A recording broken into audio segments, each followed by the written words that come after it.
Okay, so what had they not asked yet, which is the application of the consumer surplus? You know how to calculate the area, you know how to calculate consumer surplus, but how can they ask it?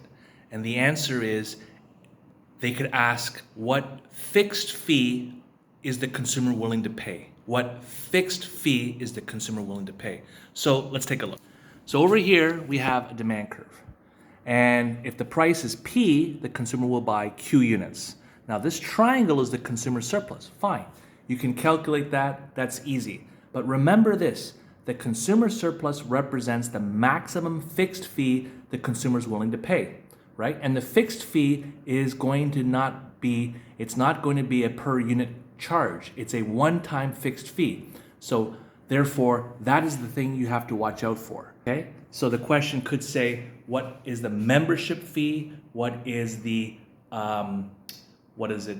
cover charge? What is the daily fee, right? And so that's what you gotta be careful of. So remember, the consumer surplus is the area, but they could ask, what is the fixed fee the consumer is willing to pay, okay?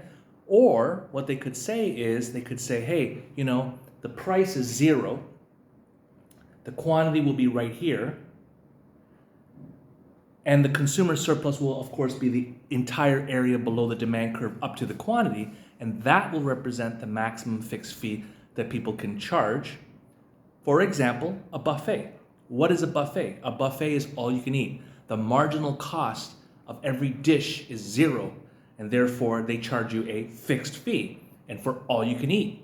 And that fixed fee, you're willing to pay the area of the consumer surplus. So watch out for that. The consumer surplus represents the maximum fixed fee that the consumer is willing to pay.